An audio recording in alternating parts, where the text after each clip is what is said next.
Riding. Hype happy hour, talking about life, so you might feel empowered. Hype happy hour, tornado on the mic with a guest giving power. Hype happy hour, tools and reviews provide life tapping power. Hype happy hour, positive and light with advice, build your tower. Happiness is My gosh, Hyped Happy Hour, we're back, baby. We're back. Gentle Tornado, that is me. I am your host on this magical journey. Listen, I created a company called Live Hyped. Hyped is an acronym that stands for happiness, inspiration, positivity, enthusiasm, and dreams. If you look down at the logo in the bottom left, you'll see an H with a heartbeat in the middle because we never know how many heartbeats we have. So here at Hyped, I am on an absolute mission to make positivity louder and to just live life to the fullest. On episode 53, I am joined by an absolute goat. Oh my gosh, Christy, I'm so excited to have you. He is a video content creator. He is working in biz dev work. He is nonstop. He's a dad. He's a good person. Chris, how are you? I'm good, man. I love that. I was literally looking at the H and the I and the P, and you're like, look down at the logo, and I was like, oh yeah, he told me to look at the, and I'm looking at the heartbeat. I was like, yes, this guy's telling me what to do, and it's easy to do it. I like it. Let's go, man. So we started off with what we're grateful for today. So what are you grateful for? Dude, I'm grateful to do what I love for a living every day. That's it. I enjoy it. I think it keeps me looking younger and feeling younger and living younger for sure. And how long have you been doing what you love?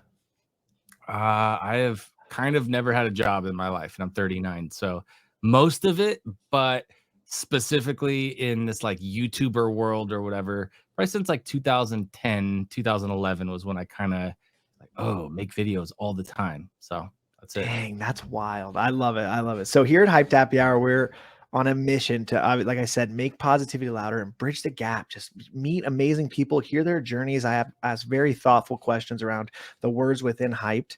And we started off with an origin story. So I want a 2 to 3 minute, who's Chris D? Like, tell me about your whole journey. How did we get here? Childhood to now. Okay. Well, I'm going to go fast. Skateboarder. I used to film my boys. They'd do tricks. They'd get hurt. I'd laugh. We'd record it. We'd watch it later. And I found out that I was the one that cared about getting good footage. And when they filmed me, they didn't care so much. And I was like, I wonder why that is. I actually enjoyed getting the cool angles and like doing a good job. Fast forward a little bit. I was trying to sell websites in the 90s to people who didn't know what the internet was yet. Go further past that, eBay, different things like buying, selling, all that. And then I got out of, if you go to like after high school, I was like all into skateboarding and working with sponsorships and local shops and all that. And then I got all into cars. And then I used my ability to like do the buy, sell stuff with eBay and the filming and all of that, and started making like how-to tutorial videos for people to install a product that I was making, shipping it all over the world. And there was no YouTube. So I had to put it on like little CDs and ship that out with the product. And it would like have how-to videos.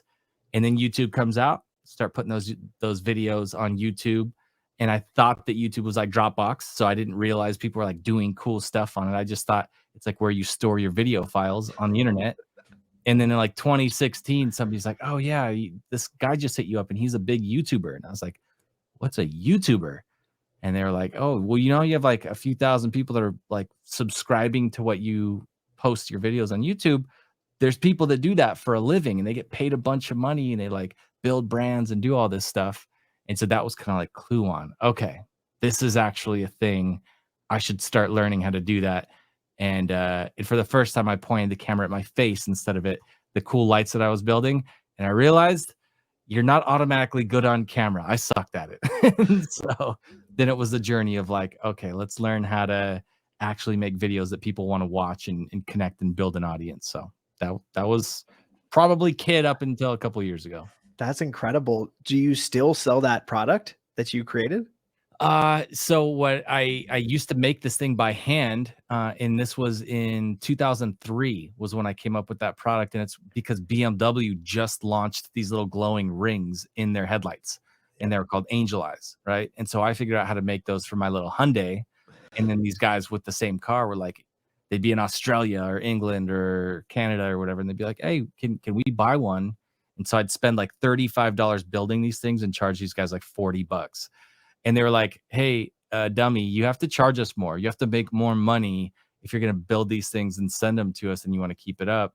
And I figured out a way to get my cost down to a couple bucks, and I was charging them like 100. So it was this kind of little gig when I was like 18, 19 years old, learning how to make something and sell it. But now the technology is just like way freaking cooler. Every car's got dope lights now. So different world for sure. Yeah, every car does have dope lights. Even like you'll see a Kia driving down the road, brand new Kia, and you're like, whoa, that is way too nice of lights on a Kia. And it's a statement, man. It is really a statement when you're driving at night. And I remember those halo lights. My mom had a BMW for most of my life, and we went to BMW dealerships as well. But man, the new lights it's wild, the technology. And I'm sure it's so cheap for them to make. Yeah, it's wild. That was what I did for over a decade, was just building custom headlights. So instead of making the products, I was just installing like the higher end version of what I used to make. But now it was just way cooler, like using the computer to program it, make them animated and do all the stuff. But now, like you said, instead of spending thousands of dollars on custom, you just go pick up a brand new Kia for a couple $100 a month. And that thing's got dope lights right from the factory. And like, they're cooler than you can custom make, even on a Kia now. So yeah, glad I moved on. No, I love it. So do you still tinker with cars, or is that a passion? Or Bro, I all the way burned out of that passion. It was 20 years of my life, bro. I ran a business called Flyride, 20 years. And it was like around year 19 was like, hey, Web3, there's this thing. And I just pumped the brakes so hard, just skid to a stop, bailed out the car, and jumped down this rabbit hole called Web3. And like, I don't even know what happened to the car. It just, I'm assuming amazing. It crashed somewhere. So how did you find Web3? A friend that I met on Clubhouse, because we used to talk about YouTube and like content creation on Clubhouse.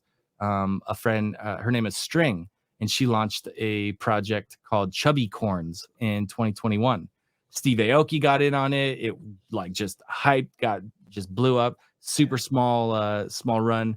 And then she did a second collection. She'd raised like $6 million by the end of the year. And this was in between like 6 months of me not having talked to her. And she hits me up and she's like, so have you like looked into NFTs yet? And I was like, no, like, I can't care. I'm trying. Gary Vee's talking about it. I'm annoyed. He keeps making videos. I don't know what the hell he's saying. You know, like, I'm disconnected. I don't like it. And she was like, well, let's like get you informed. And she spoon fed me all the way through installing MetaMask and Brave browser, this, that, and the other, and dropped me a couple of those NFTs from one of her collections. And she basically did it as like a gift for my two boys. And I was like, okay, cool. And then all of a sudden I looked and I was like, wait, these things are worth money? Wait, this is something. This is cool. And all of a sudden I cared. As soon as I had skin in the game, all of a sudden I got it and I cared and I wanted to learn more. Wow. And you never looked back. You're all in. No, I mean, I was kind of already burnt out for a minute. I kind of got to a point that a lot of people tell you you're supposed to go in this creator journey of like build an audience and foster them and do this and that, and then like launch online courses and then give this free, but then add fake scarcity here and like all this stuff. And like, I got all the way to the end of 2021, right around that time that String reached out, and it was like, squeeze your audience and get all the money out of them. And I was like, I don't like this, dude. This ain't it. Like, I like making YouTube videos and free value and all of that. I like making money because of like as a byproduct of that, but like directly milking my community for money, it just felt bad. I didn't like it. And I was like, this is the top of the mountain. This is what I've been working for. And then I was like presented this other opportunity, and it was like, here's a portal to a different world. And I was like, peace. That is wild, actually. That is pretty crazy that you got to the top. And yeah, I would have done the same thing. I mean, yeah, it just sounds bad. It sounds worse when you say it like that. Literally, it sounds so bad, man. That's how it felt, right? Like they don't paint that picture to you, but like I've been building that thing for years, since 2003, 2004 is when I launched that company. And this is 2021. I was like, this is what it was all for. So I feel bad. How about no? Yeah. I mean, you could not into it. Yeah, that's so tough, man. Cause then you make a bunch of money and you're just like, what what was it for, man? It wasn't not good, man. Yeah. So I love that you're here now. You've helped me, you've helped a bunch of people. I know that. And we're fucking riding. So let's just get into happiness. I'm super pumped. I'm going to share my screen. I'm going to read you my favorite definition of success by Ralph Waldo Emerson. He is the GOAT. And it goes something like this: to laugh often and much, to win the respect of intelligent people and the affection of children, to earn the appreciation of honest critics and endure the betrayal of false friends, to appreciate beauty, to find the beauty in others, to leave the world a bit better, whether by a healthy child, a garden patch, or a redeemed social condition, to know that one life has breathed easier because you have lived. This is to have succeeded. What do you think? Love it, man. I tried not to prep for this. And I have actually gone through that before and looked at that. And what it told me was there's a big part of happiness is being content and looking at what you've got and appreciating it for what it is, instead of looking around it at like things that are maybe beyond that and like the comparison and all that. Like just looking at something and appreciating what you've actually done and being like, that's enough. That's good. Yeah. Like I did good. I don't have to have done what that person did. That's their journey. My journey's right here, and this is what I did, and I'm content with that. So I love it. I think it's super important to stay in the moment, especially when you're going through life. I mean, you're gonna have ups and downs, and like you said earlier, you got into that top of the mountain, and then it brought you to this, which is like probably more exciting for you. And I like to say happiness leads to success. Happiness goes to success, not the other way around. Success doesn't lead to happiness. And I think that's a common misconception in our society and in our world, where people chase all this success and they get there and they're like, what's going on? They're crying in their Lamborghini, and you're like, yeah, because you fucking burned every single bridge, or you did the wrong thing. And I actually had Luca on here, and his story was crazy, man. He was homeless, and then he dropped out of high school at 16. Then he took the test to graduate, got his GED at 16, launched an online social media business at 18, sold it at 19 for a lot. Then he started Gel Blasters, which is his toy, and he made $250 million in 3 years. And he said he was the most depressed he had ever been. And so it was kind of crazy because he was homeless. So I was like, you going from a place of being homeless to the highest level. I mean, 250 million. He said he was making $250,000 a day, and he wasn't even working hard. And I was like, I can't even tell my wife this. She's going to kill me. And to hear that they had this journey of seeking out happiness because he already had the success was crazy to hear from someone, especially that was homeless. I was like, you were at the low, you got the success, and then you were at another low of mental health. That is the whole motto behind this podcast, is mental health and how important it is. Yeah, dude, I've actually, I know quite a few people that are wildly successful and miserable. And I mean, and I'm talking, they have excess where like what's not normal in so many different parts of life, not just money, but like more than one spouse, more than one, like just extra stuff. And like they're trying to make themselves happy by, filling stuff that doesn't fit their emptiness. And it's like, I don't know. I think something that I've told a lot of people that like I've tried to help in any possible ways. If you want to get help, make sure that the person that's helping you, if you're trying to model yourself after something, make sure that the person who you think is successful is living the kind of life that you want to live. And like, not that there's something massively out of balance on one side, because somebody's going to give you advice all the time. But if you don't want to be them, you probably don't want to take their advice. So look at how they actually are. Like, look at their personal life. Did they destroy everything to achieve financial success? Or, are they pumped and they don't have much, and that doesn't actually appeal to you because you're trying to do something different? Like, everyone wants to give advice, but I always am like, just make sure in this world, this barrage of advice coming at you a million miles an hour, like, make sure, like, go a few steps deeper than that and be like, is the person giving me this advice miserable? Because maybe I shouldn't be taking advice from miserable people, Yeah, no, absolutely. That's so true. And at VCon, Eric Thomas said, "Go where you're celebrated, not tolerated." And I was like, this is the line right here. And also, I met a few creators that are like big, big creators. Like I couldn't believe that they were there, and they just could not give a fuck about the fans. And I was like, why are you even doing this? Like, Mhm. why are you making this content? One comedian that was so big that I went up to, he just was so rude. I was like, man, I thought he was having a bad day, but then two other people in our house had the same experience, like different occurrences with him. And I was like, man, I just felt so bad because it was like, if you're making this content, I mean, what fuels me is when people come up to me and tell me that what I'm doing makes a difference in their life. I'm like, that is literally what I need. That feeds me. And to see someone not get happy about someone saying, like, I've watched you for 10 years and my wife loves your content, and they're just like soulless. And you're like, Yeah. I don't even know what to do right now. Just So feel bad for him, yeah, dude. yeah, Like man. it's crazy. I think pedestals, not meeting your heroes, like there's so many different things like that we've been kind of prepped to understand. Like there are things out there that you don't want to know. Yeah. Like, but it is what it is. No, that's okay. We're riding. Listen, the first question is, what is the happiest moment of your life?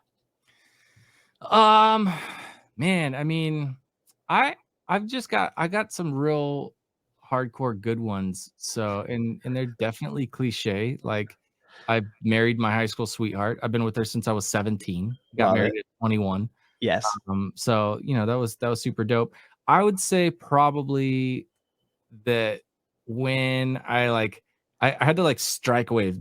We actually share some similarities where family business, dad's like very much like knows his business and that's his thing. And like I tried to never be part of the family business, but I was at a certain point. But at one point I literally had to just be like, I gotta have nothing to do with this and go build my own thing and chase my dreams. Yeah. I was very much told like if you work for somebody else, you're a loser. And I was like, and then it's like, "So you have to work for me." I'm like, "What are you saying? What do you mean by that? Like, I need to be a loser or what?" So that ended up to where I left, I did my business, I tried to do things with partners. Absolutely not. I'm not a good partner. I realized that. I don't know if I'll ever be, but I know that I struck out on my own. I was able to save up, do things with my own little business, and buy a house, and to get that from my dad was like, "I'm proud of you, blah, blah, blah," bought the house and all that. I would say, and that's like family, kid, wife, like that was probably the like, I'm happy. Like this, Yeah. I did it. And there's more to the story than that, but let's just say it ended a very rough period of waiting to get this house, this impossible odds, and then got it. And we moved in and dude, we've lived here for 10 years. We love our house. So that was probably a big one for me. Dude, okay. Now I have to hear the story. Like you can't say this impossible journey. I live for impossible, Chris. So I need to hear it. I need to hear it. You could leave out some details, but I need to hear Oh yeah. how you got this house. Open book. So I'd been working with the family business for a while, and there was this point where, and this is like 2003, 4. I just started my little business on the side, just dropped out of college, was like, this is dumb. They're charging a bunch of money.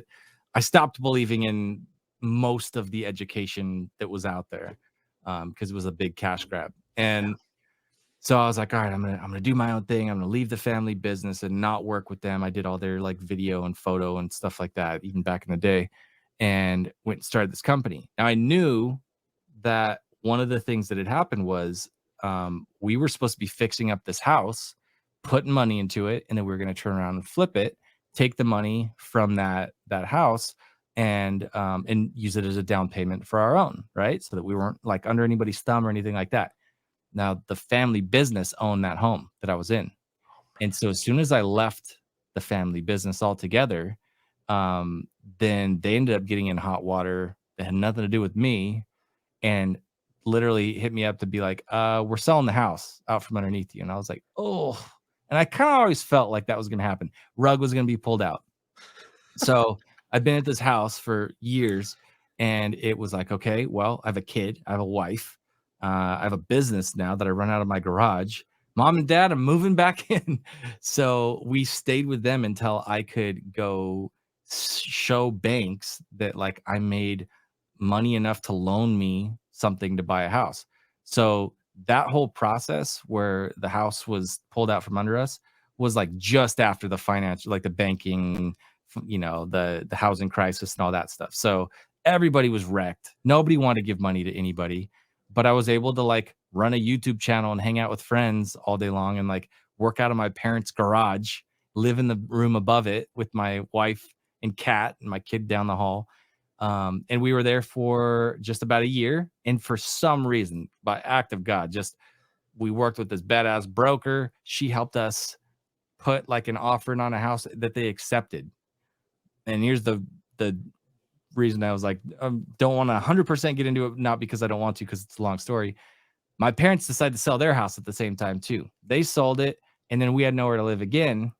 And my wife, her family had built this like they bought a fixer-upper in Palm Springs, North Palm Springs.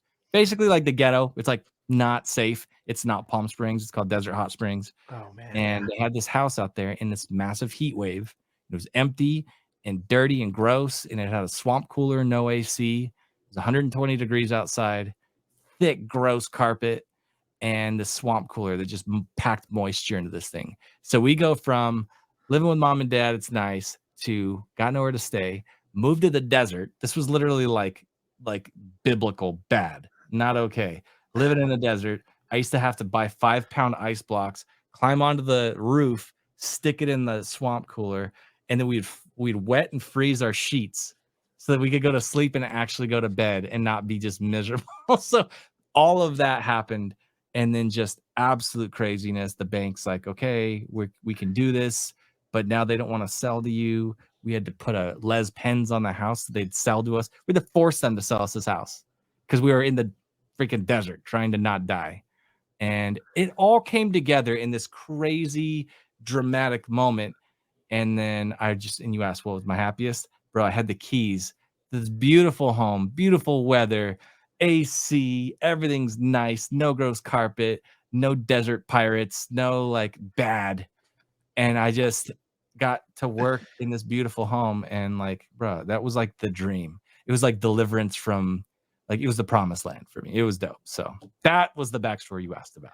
That's unreal. I mean, listen, you've gone to the fucking depths of hell if you've climbed up on a house and you've put ice blocks in a swamp cooler. And I don't care what anybody says about you. That's fucking unbelievable. And I love it, man. I literally, the journey, man. You know what? We've talked about moments on the podcast, and that is a moment that you can always turn back to, man. That is such a moment. And we're going to talk about moments later on. So I shouldn't even said that because I'm fucking fired up. But the second question is, and I'm glad that you did a little bit of back work on see what I asked, because I changed almost all my questions. Yeah. So really excited. How do you believe that gratitude contributes to the pursuit of happiness? I think that it has a lot to do with the journey and realizing, man, I've been in a position so many times where I'm just like, I know right now things are so hard. They're unbelievably hard. But I also look at it like a lot of this too is striving for something it feels good. I think when you brought up Luca's situation where like he didn't have to strive, he was there, he had it, and it's like the game wasn't fun. I think that the journey, Gary talks about it a lot. I just firmly believe that like if you're working towards something, you can really pump your heart into it and your effort. And feel good about yourself and how you spent that day. And the example that I give my kid is like, I would never want to scratch a lottery ticket and get $1 million unless I already had a ton of money in the bank. I'd be like, dope, freaking, let's go buy something. But if that was my breakout moment and I couldn't replicate it, and it wasn't because of being just like absolutely working towards my dream, then I would feel like it would be deflating. And so I really believe that there's so much joy that can be had in the struggle, in the trenches, as you strive for the things that kind of give you meaning and all that. And yeah, it makes you want to keep going. It makes you happy for the little things, the big things, all of that. So I think gratitude is just like, it kind of is the whole game, because if you don't got that, like, what are you even doing here? What? Yeah, why is it anything? is. Dude, the journey is everything, man. It is literally everything. I mean, I had this wild experience when I was at VCon where, you know, like I spoke, I opened it up. I'm on cloud 9, right? Met a VC that was literally his goal is to do positive impact in Web3. I'm like, that is what I'm doing, you know? And so cloud 9, right? First day. Second day, I get to see Gary, right? And, you know, I've never had like a thoughtful conversation with Gary. We've never had more than 45 seconds, right? And you know, I'm just like my expectations were so high. I mean, this is someone that's literally changed my life, right? And so you know, I met him last year. I cried. It was incredible, right? And I was trying to bring him down. I was like, I'm gonna bring him down. Like, I just fucking opened VCon. Like, I got some credibility, right? And I just like couldn't bring him down. So like I had these crazy expectations, and it's like when we talked, it was like, you know, 30 seconds, and it was like he had no idea who I was. And I was just like, after that, right? I just like got a line and I was like super upset. Then I was like, you know, maybe a couple hours later, I voiced that to a few of my friends because I wanted to get it out. I was like, I'm self-aware enough to know that I'm fucking upset about it. And it was just like, I've literally done nothing that I've ever done for Gary. So why could I be upset? Like, he's not judging what I'm doing. Why am I judging the fact that he might not know who I am or whatever? Even if he does, it doesn't matter. And it was like a crazy, like, I don't want him, like, if anything, I'm striving to get a 15-minute meeting with him so that he's investing in my foundation so he can change teenagers' lives. Like, that's the goal, not fucking him knowing me for whatever. Like, that's my mission. And so, yeah, dude, the journey is like, and it keeps reminding you, kind of like when you got to the mountaintop, like it keeps hitting you, like, you know, like, do this different journey because this isn't what you're supposed to be doing. It's fucking wild, man. And it doesn't stop. Peaks and valleys, man. That like when they talk about the journey, like they're not like, oh, it's gonna be really hard. You're gonna go from here and then you're gonna end up there. And that's the journey. Like, no, the journey is like you're down, you're up, you're down, you're up, you're happy, you're freaking just devastated. Like, it's all of it. And I mean, that, like, what a blessing that we get to have all this different stuff. If it was all just flat and like you knew what to expect everywhere, that would suck. That'd be the worst. I don't know. I couldn't do it. If I'm not challenged, if I'm not up and down and all the different, you know, sideways, I don't know, man. If I feel like I'm sitting still, I freak out. I just freak out. I'm like, this isn't good. Like, I think they say sharks, there's certain types of sharks that, like, if they're not moving forward and the gills aren't getting like fresh movement through them, that it'll suffocate. So I'm like, well, if I'm sitting still, I'm suffocating. Yeah. One mode and it's go. That's it. I know that we vibe on that. This question I'm really interested to hear you answer, because you are someone that does help a lot of people and very open to sharing your knowledge. So how do you balance pursuing your own happiness, but also considering the happiness of others? Yeah, I mean, I am very much not like a big proponent. Like, I'll respect balance, but I'm not teaching balance. I'm very off balance. So I'm a bit of a racehorse, and I think that means that I have to be as aware as I possibly can be of the people whose happiness I value the most. And this is the weirdest thing to say, but I'm like, I'm just not the nicest dude by default. Like, I choose to be nice. And it's actually like it is, I have to be intentional about kindness and stuff like that. Not because I'm just like the biggest asshole or like I'm jaded on life or whatever, but I'm like, I don't know, by default, I don't think that everybody is like, I don't want to say it. Like, I don't want to say No. It's great. happiness, but like at the same, or they don't deserve kindness, because everybody truly should be treated with kindness. And I think I know that in my heart. I know that by like just walking down the street or going to the grocery store or whatever, like, I'm nice, I'm smiley, and like, unless I have any reason not to be, and it's not like I'm a hothead or anything, but I literally have to make it a conscious decision to be nice to people. Otherwise I won't be. And like, that's actually self-awareness says, like, that is what to work on. Be kinder to people, just because even if they don't deserve it. It's like, I'm a Christian, and I also have that side of things too, where I'm just like, they don't have to deserve it. I should still be kind to people. But having said that, there are people that I value their happiness massively more.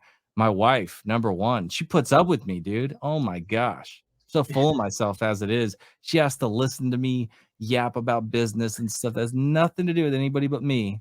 And she's always got my back, and she's always like ride or die supporting. And so if she's not happy, it literally doesn't matter about anybody else. Like nothing's gonna work, nothing's gonna move forward. So I'm oddly enough, like I'm so out of balance that like I value my happiness so sky high over most things. I'm like, if I'm pumped, if I love what I do, if I go after my goals, if I do all these things and I'm lit up in life, then I can keep going and just absolutely racehorsing through this all. But the caveat to that is like not causing damage everywhere else. So Yeah. that's a long way of saying I'm a terrible friend. Like, put it that way. So I love it, right? So I'm a husband, then I'm a father, then everything else is underneath that, right? So I agree with you completely. Like if my wife's not happy, like nothing that I'm doing literally matters in my life. Same then in my kids, right? And I think the power in what you said is the self-awareness, right? By default, like this might be shocking, but I would love to be rude to people that might say some crazy shit, do some unethical stuff, are negative every day, complain. I mean, I cannot stand when people complain about anything. And it's almost more amplified in maybe your closest friends or not. Maybe not now. I've eliminated those friends, but like maybe your family, right? Family's tough because a lot of family complains. And it's like I have to consciously lean into that, and I've done that, and right, and that's how I've become so positive and grateful and kind because I always know like I wish I could go off on someone, but it's just not. It's just not. Oh, it's just never the best decision. Yeah. And yeah, like you said, like I'm Christian as well, and they deserve kindness, and it pushes you to be better. And the fact that you know that pushes you to be even more better. That's not even right. I don't know More fucking say, better. but Hey yeah. man, more better's more better. Listen, all I do is ride. I'm not a fucking English teacher, but listen, the last question is how has your perspective on happiness evolved or changed over time? Ooh, love it. Okay, I've got a buddy named Benji Travis. He is just a badass YouTube guru, family vlogger. Guy's like the most talented vlogger ever. He's so himself all the way through. Benji, I love you, man. I'm gonna send you this. Let's go. I had a conversation with him one time, and he gave me this really interesting perspective on what he's after as far as like what he wants most of all. And he said peace. And I was like, huh, because I'd be about positivity and being happy and all that, and the pursuit of happiness and all that. He's like, happiness is great, but like if you have it, if you're happy, if you're stoked, but then like real wrecked stuff happens to people that you care about, or somebody has like they're going through it, like you can't control other people. So if you have a family member that goes and does something that sucks, like they made a bad choice, or just something, disease, like you think about so many things that are out of our control. If those things happen and you're happy, like are you all the way, or is it just like you're focused on yourself and then there's other things that are in chaos in your life? And so he said the idea of just having peace is this kind of holistic, things are good, and just like that's what he cares about more than just like I'm up.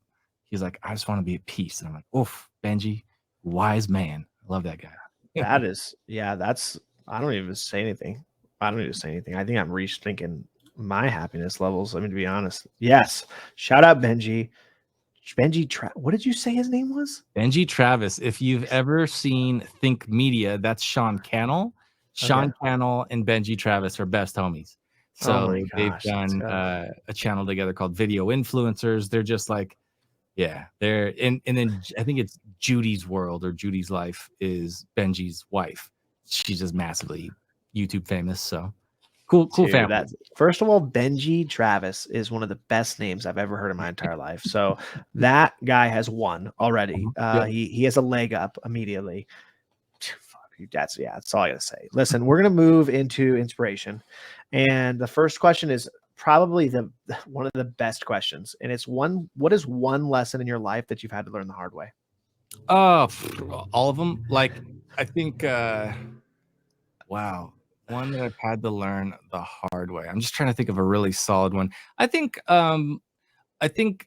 this will hit with you too. Expectation is just like such a dangerous thing to use against yourself. So what I mean by that is I've had some friends that are like hugely successful YouTubers, right? And they got the millions of subscribers and all that stuff. And I would think that like all I have to do is like get in good with these guys or like work with them or make videos or whatever. And then I just lay out all this expectation of what I thought would happen as a result. That is called a brick wall, and expecting it is called bashing your head against a brick wall. And so that I would say is like one of those learn the hard ways of, and also the partnership. I think that falls in the same thing where if I just work with this person, if I just do this thing where I'm being tolerated, right? Mhm. Then the payoff is going to be worth it. That ain't it. Yeah. It's all a trap. It's all a self-imposed trap, and you're setting yourself up for failure with that. So those are things that my wife's had to watch me and be like, babe, like, no. Don't put out, no, you're just against me like a bozo. And then she'd be like, all right, and just watch me just bang my head against that brick wall. And like, you always lose that fight, by the way. So Always. You always. Anytime I question my wife, I'm like, what am I doing? Like, why am I questioning her? I mean, I have a 100-inch projector downstairs in my house, and we have these fucking dots on the screen. I'm like, I just think the screen's fucked up. And she's like, the screen's not fucked up. The lens is messed up.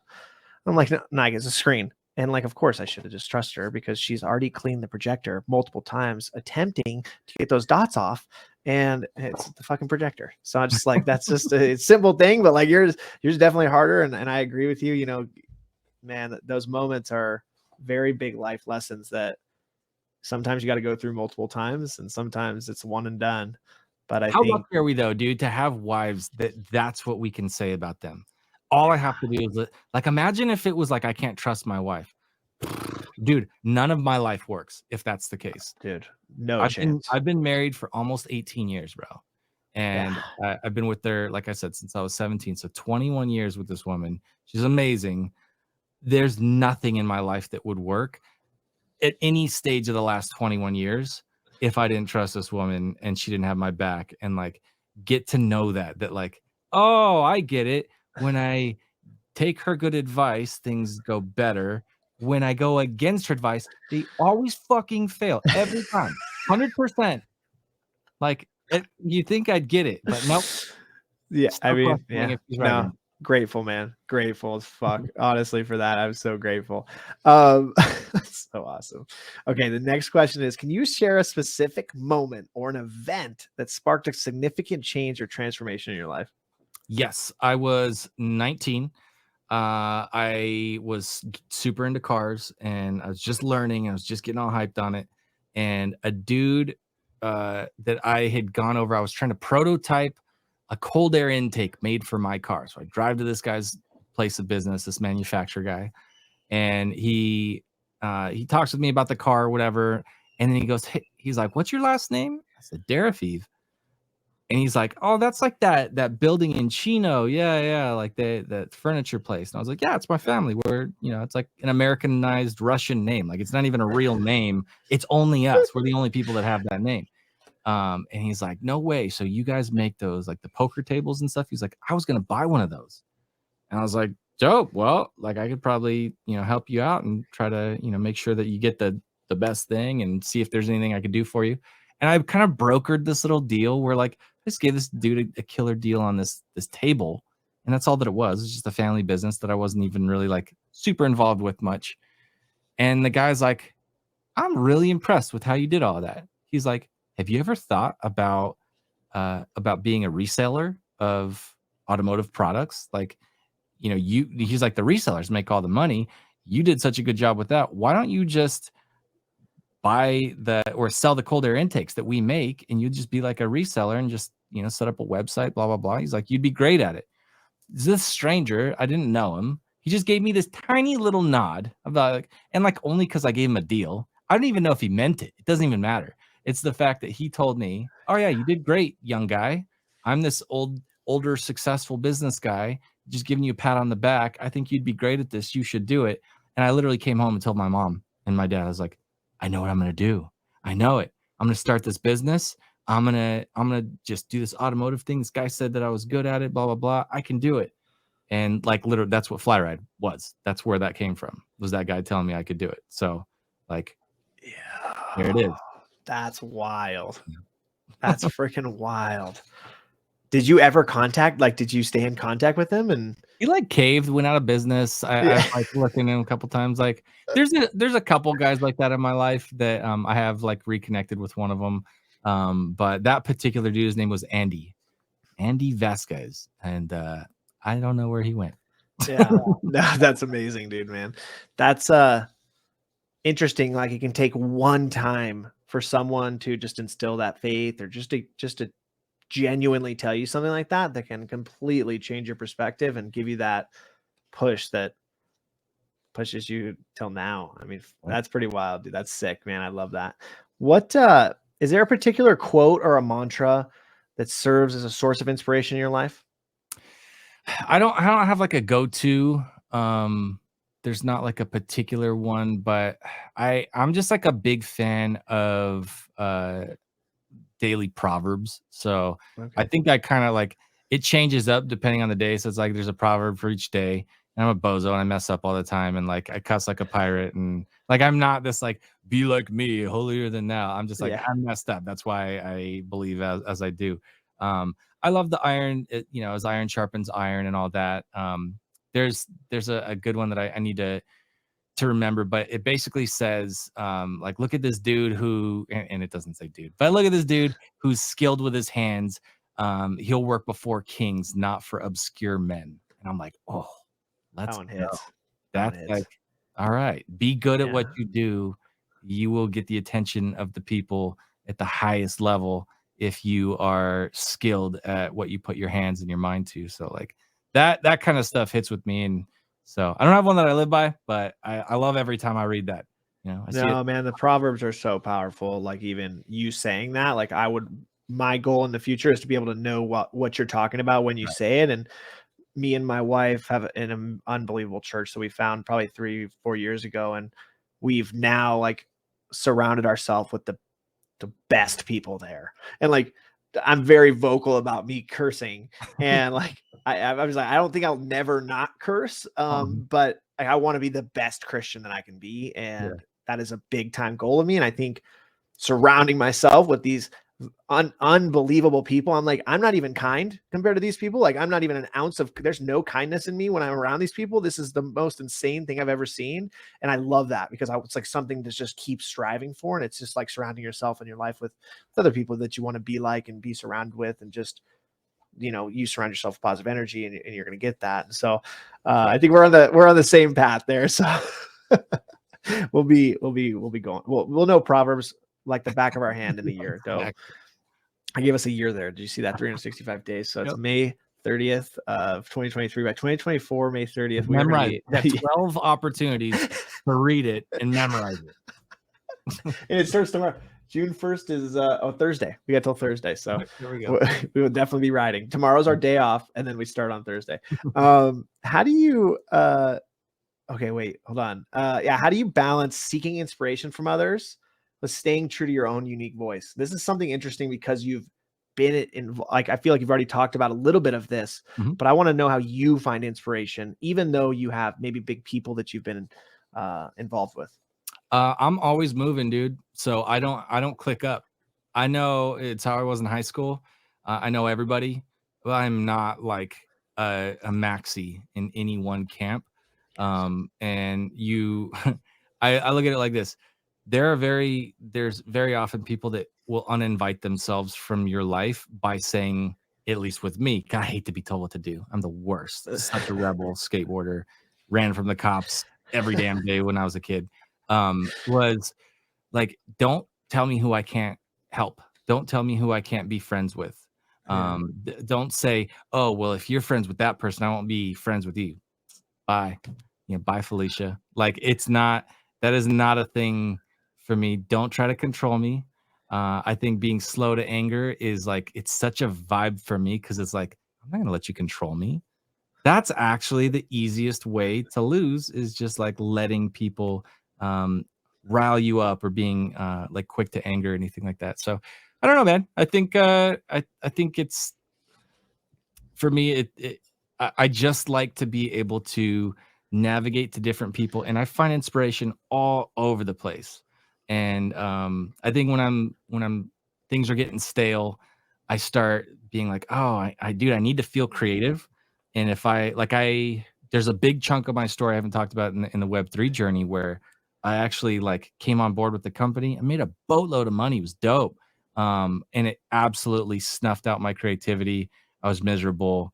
And I didn't even know it until I really started moving on, because I wasn't inspired. And so I think inspiration and creativity are like so meshed for me. They're so important, that like I'm seeing other people that are doing things, even if it has nothing to do with me. Just that I'm like, oh, dope. You're really going after that one thing. I love it. Like, that makes me want to go after my thing more. And I don't think that you get that when you're in echo chambers and you're all clicked up, and you know what I mean? It's like the same old, same old. Like, nope, keeping it moving, man. That's how I stay inspired. That's the exact reason why I've always had my profile picture as my face. Because obviously I'm wearing a V Friends hoodie in my profile picture, but I literally don't talk about V Friends pretty much ever. Because I just honestly don't want to. Like, and Gary says it all the time, like, don't tell people they need to buy the NFT. And it's like, I don't want to ever do that.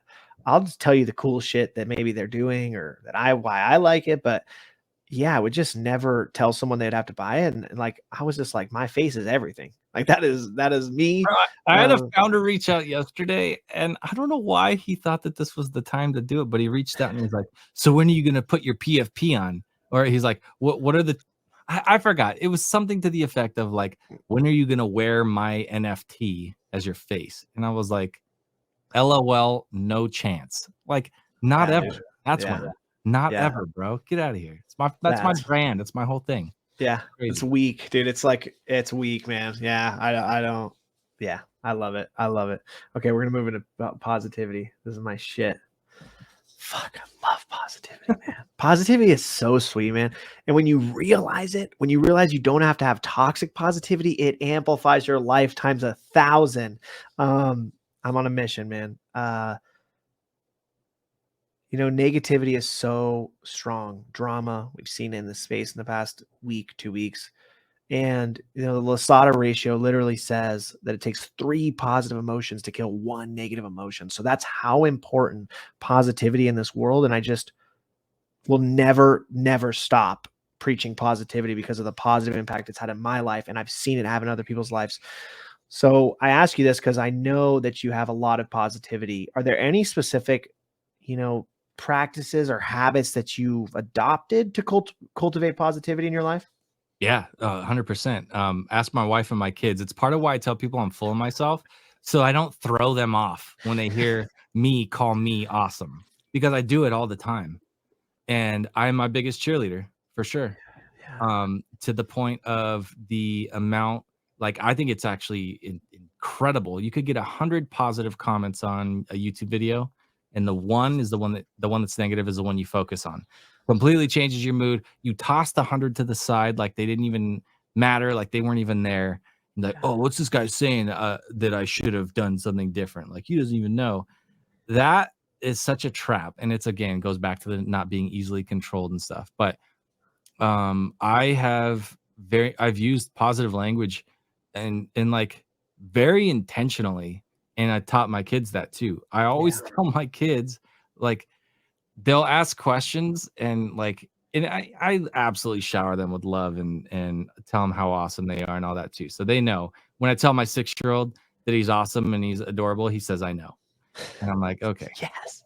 I'm like, you've been told that enough, right? If I say, hey, what do you think I'm about to say? That you love me, or like something that I'm awesome, like fill in some compliment, and like they get it. And a lot of that came from my mom. She told me that I was smart and handsome, and I believed her. And so, like, that's the thing. Like, I joked about it. I joked about it in the Kevin Rose thing yesterday. In the middle of all of this FUD, I tell TG, I'm like, hey, I may or may not have a 13-second voice cloning clip to run right now. And it's basically Kevin Rose saying they're going to do a spin-off of Flappy Birds for the Moonbirds collection to make number go up. And I'm hanging out with Chris D, and he is exceptionally handsome or something stupid like that. But it was like through the voice of Kevin Rose. I'm like, what a jerk to say that. But it is this positivity that I'm like, when I believe something or I say it in the way that you use your language, like you are programming your brain. So if I have that negative comment that comes in, I've already programmed my brain to believe this certain other thing that is positive. So I'm like, can't touch me. Or if a bunch of other people are telling me I'm like positive, I'm like, I don't even need that. I already got it.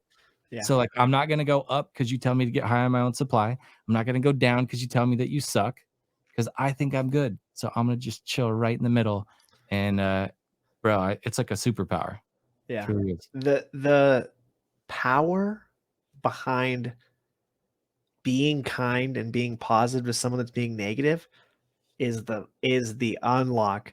If you comment back to that one YouTube comment and you show them kindness and empathy, that look on that person's face is the fucking best thing you can ever have in your life. It is incredible.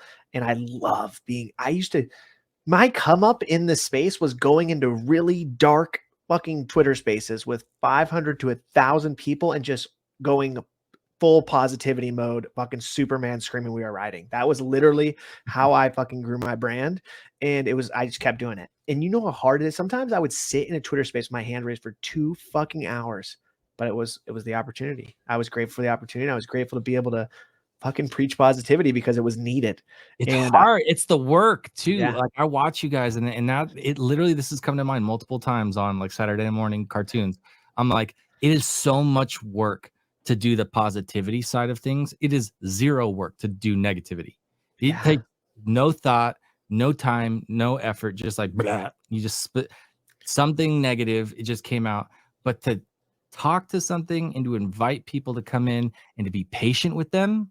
I think about pastors, people that are preaching positivity like you are. And I'm like, dude, the amount of patience that you are stacking on yourself that is required so that you could sit through that and hear, and I hate to say it, but like trauma dumping and different things like that, like that's going to come in. And then other people are going to come in and be like, oh, you guys helped me out so much. Like, I love this.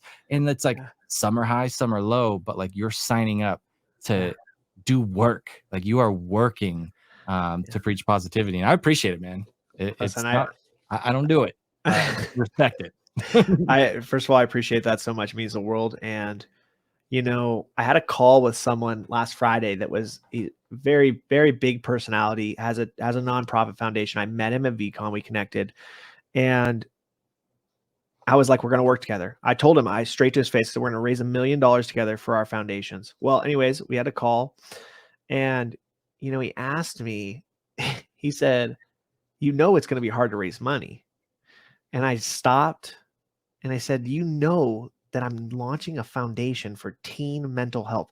I was birthed in the dirt, dude. Like what I'm doing is not glamorous at all. I will get no clout. I don't need it, but I want to help these kids.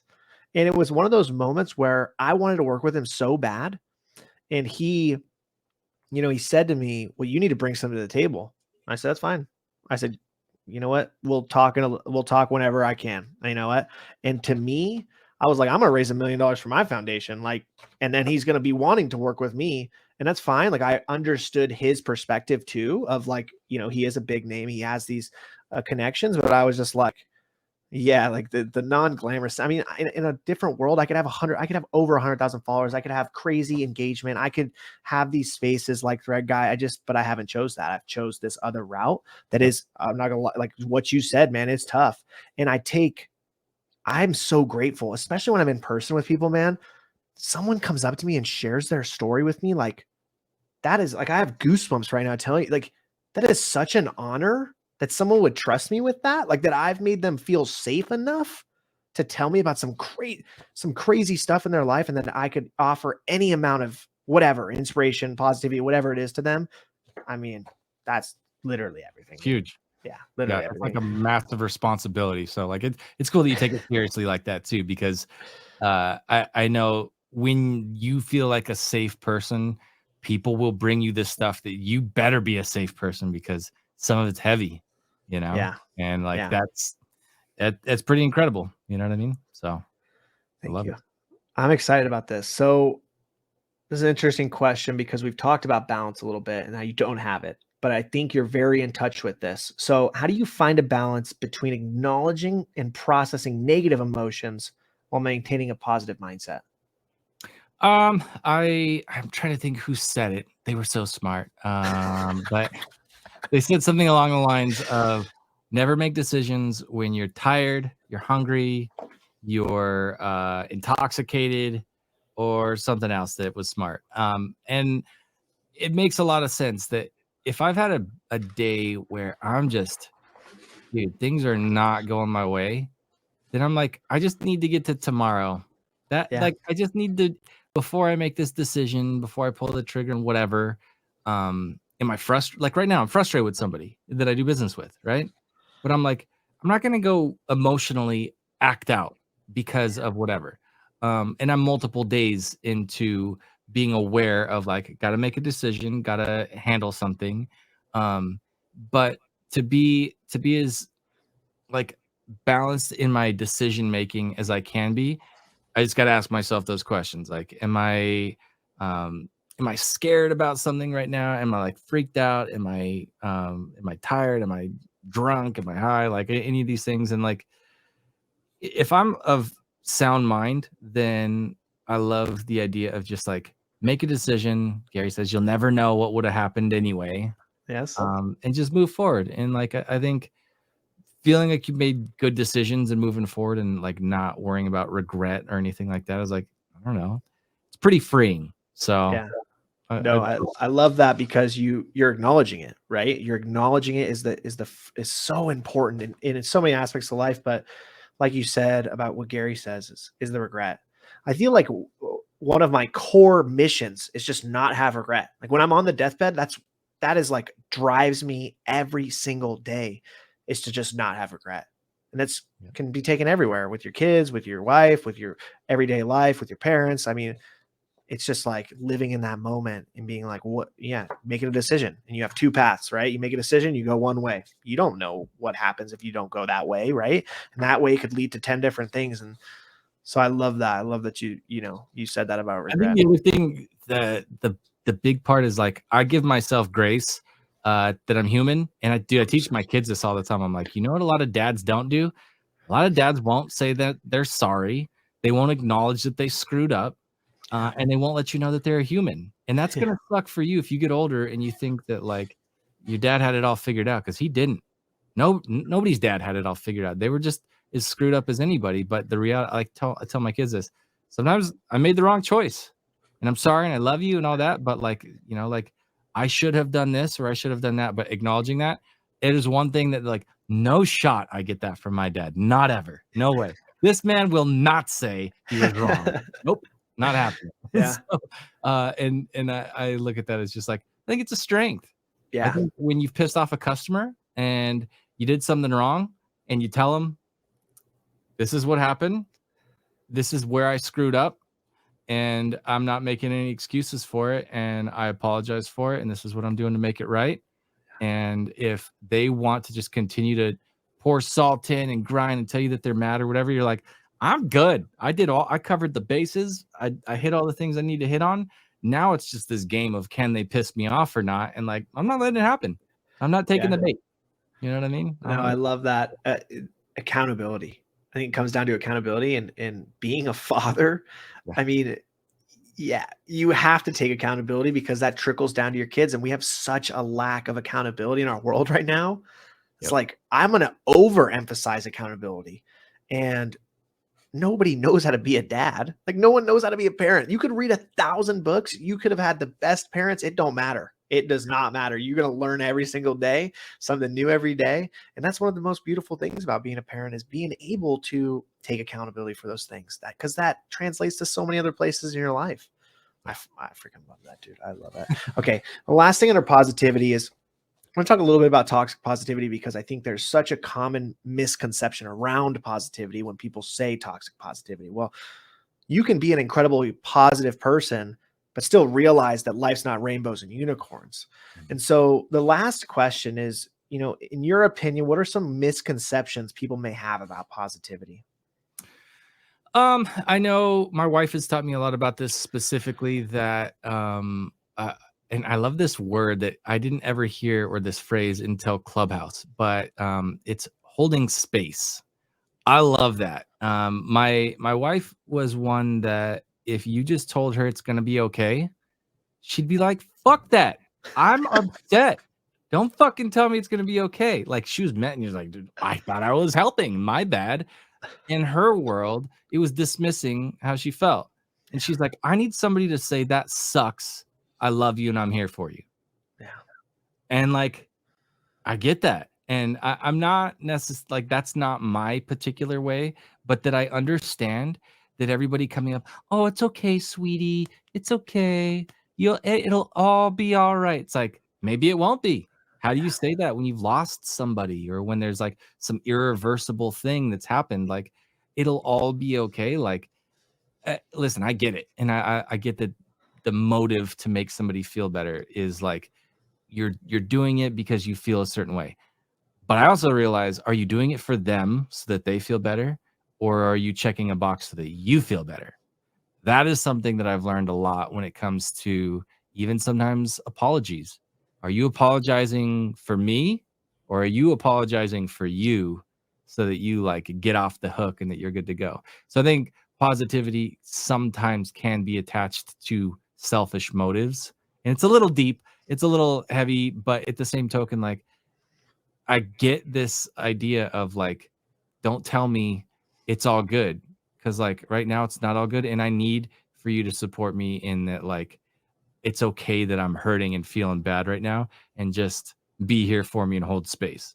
That's pretty. That is not my dumb man way of thinking. That is definitely from my wife. Yeah. No, I love it. I love it. Hold space. I like that for sure. And being there.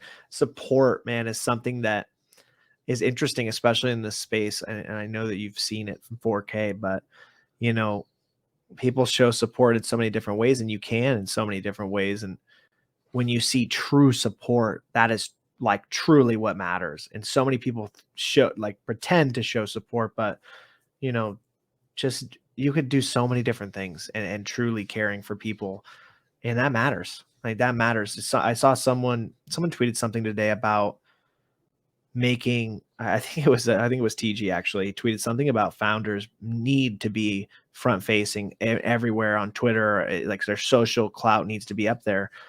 And I just didn't agree with it. I just posted under. I said, "Listen, man, like I got one of the smallest accounts here, and my brand is one of the strongest brands here, without a doubt. And that's a testament to the connection that I've made with people. And you can't recreate that." And literally, Eric Thomas said it at VCon. He's like, "You can't replicate me. You can't replicate the passion that I bring." And that's for everybody. Everybody's got their own thing we can't replicate. And just, yeah, holding space, man. That was fucking beautiful. So I don't know why I went on that tangent, but No, I get it, man. we ride. Okay, enthusiasm. Listen, I'm excited. You're an excited guy. Like Yeah. I think you're a really excited guy. What are 3 things right now in your life that you're obsessed with? Ooh, I'm building my team and they're so dope. I love these kids. They're so good. This is very on like I'll try to breeze through as quick as I can, but what we just talked about. One of my main editors got drained recently.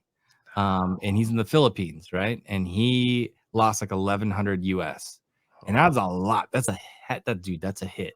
That's a big hit. In That's Philippines. what it was, his cushion to feel like, okay, I can make more, but like I'm good.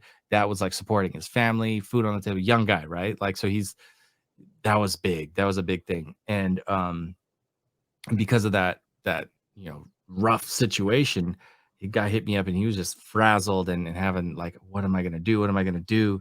And I was like, dude, let's like we'll put some stuff into action, but like the best thing right now is like feel it. I get it. It's gonna suck for a minute, and let's talk. But like we're gonna do things. We're gonna actually make this like make it right. We'll get you whole, right? Without me being like, oh, you're $1,100. Like I didn't have it. So Yeah. the reality was that because of his thing that he went through, and instead of just being like, it'll be okay, I was like, hey, why don't we do this? I know I need to grow my team.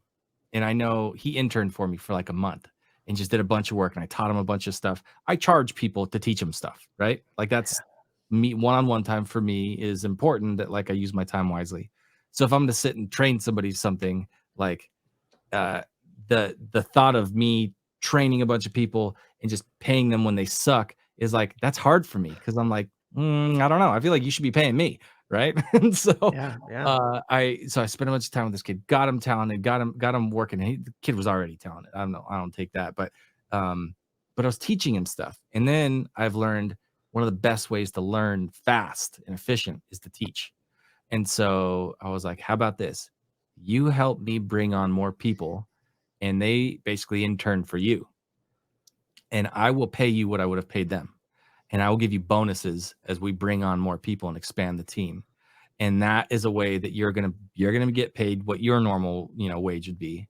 But then when you're bringing on these people, like part of you training them is going to take more out of you, but you're going to have to do your same work as well, and you're going to learn way faster because you're going to be learning from me, and you're going to be taking other stuff you already know and teaching it to them, and we're just going to scale you up faster, and we'll raise you up that way. And I was like, damn, that's cool. Like that came from a bad situation, but that had me lit up because I was like, dude, this is going to absolutely work to scale and build strength in the team.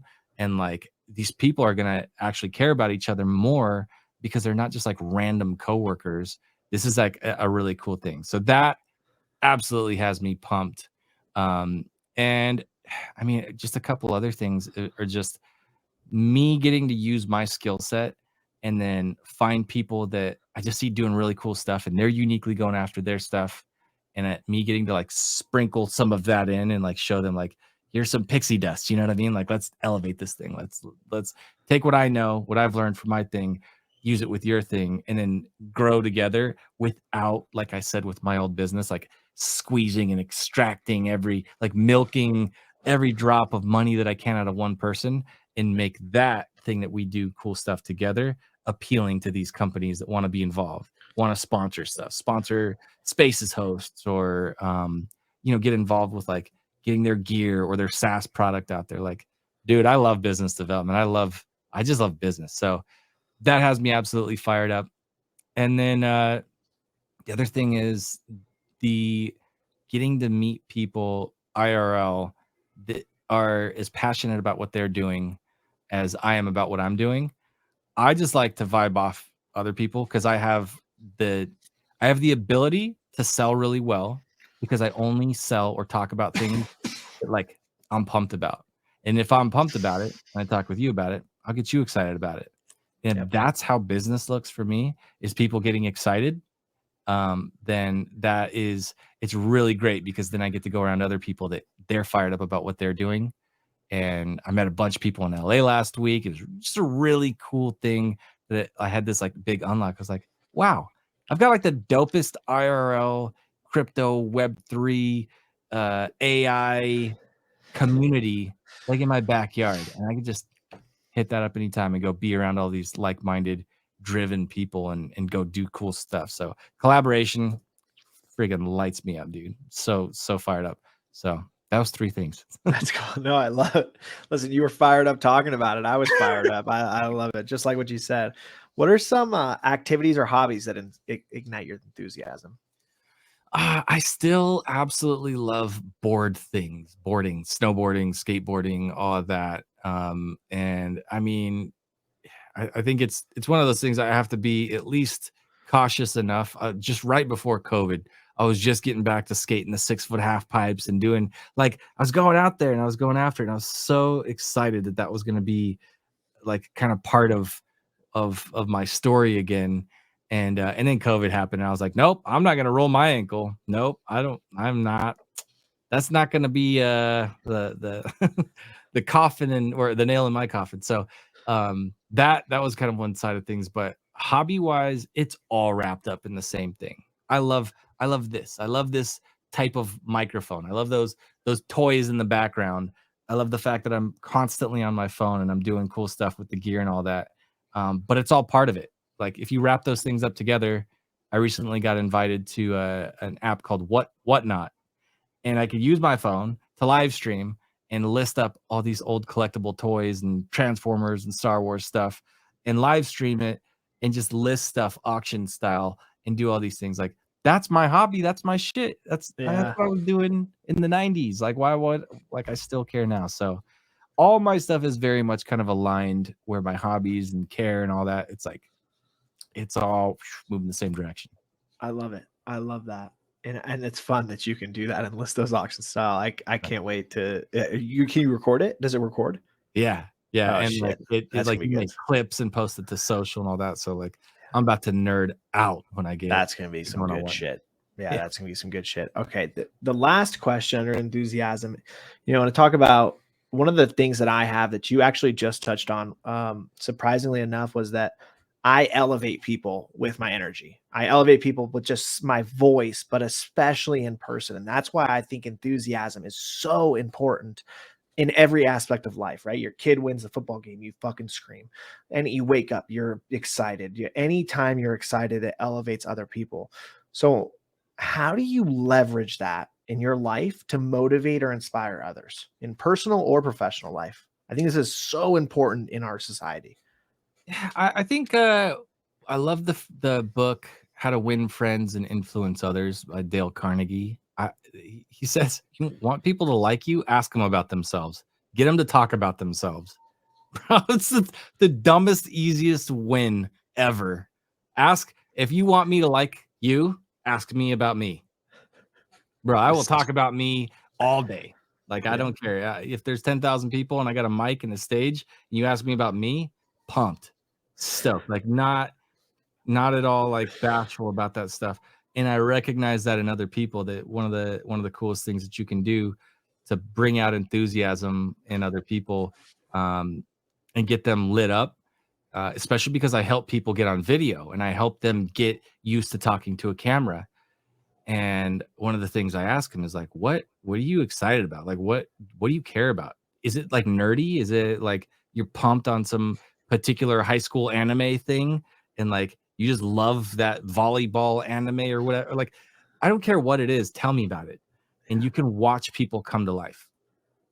And what they're doing in most of the time is they're kind of curating what they think you want, and they're delivering you this thing that like they can't be accurate with that. They can't know what you want. So they're giving you what they think you want, and it's not authentic to them. And I'm just like, I always want to get down to the authentic.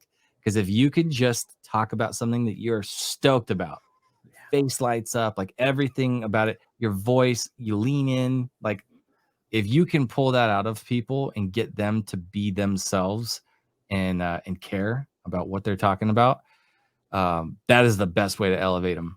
Because you're like, okay, did you just see what you just did? And they're like, oh yeah, I wasn't freaked out in that moment because I cared about what I said.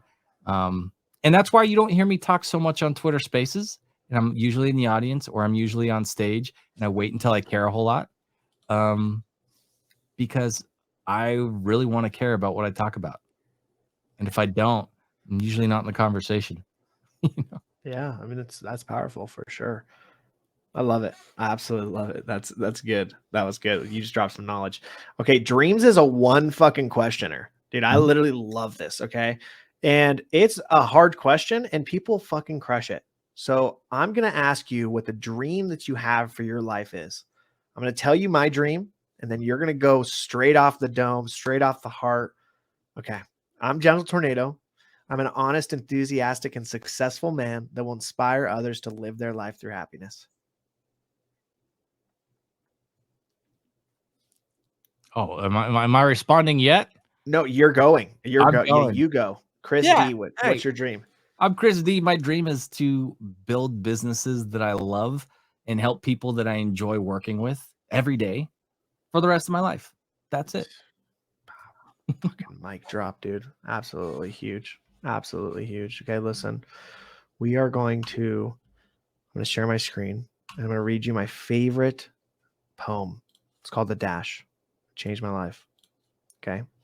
The Dash by Linda Ellis. I read of a man who stood to speak at the funeral of a friend. He referred to the dates on the tombstone from the beginning to the end.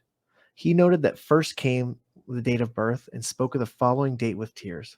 But he said what mattered most of all was the dash between those years. For that dash represents all the time they spent alive on earth, and now only those who love them know what that little line is worth. For it matters not how much we own, the cars, the house, the cash. What matters is how we live and love and how we spend our dash. So think about this long and hard. Are there things you'd like to change? For you never know how much time is left that can still be rearranged. To be less quick to anger and show appreciation more, and love the people in our lives like we've never loved before. If we treat each other with respect and more often wear a smile, remembering that this special dash might only last a little while. So when your eulogy is being read with your life's actions to rehash, would you be proud of the things they say about how you lived your dash? Love it, man. That's it. I think that dash to me kind of looks like the H with the little heartbeat.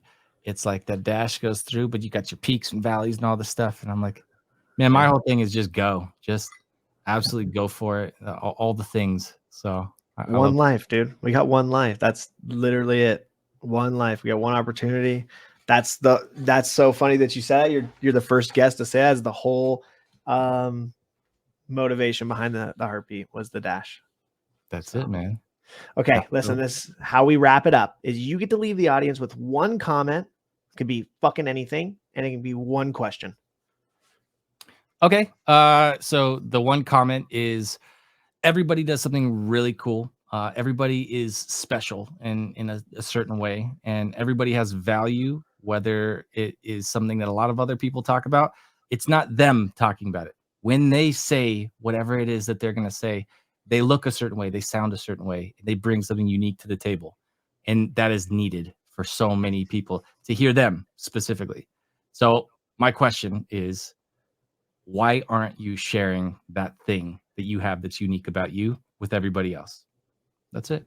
Let's go. Listen, this has been Hyped Happy Hour, episode 53 with my man, Chris D. Absolute knowledge he was dropping. Do me a favor, guys. Subscribe to the channel. Let's spread positivity. Let's make it loud. Let's change some people's life. If you got any value, just share this. Chris, thank you for coming on. We're absolutely riding. Love it, man. Dude.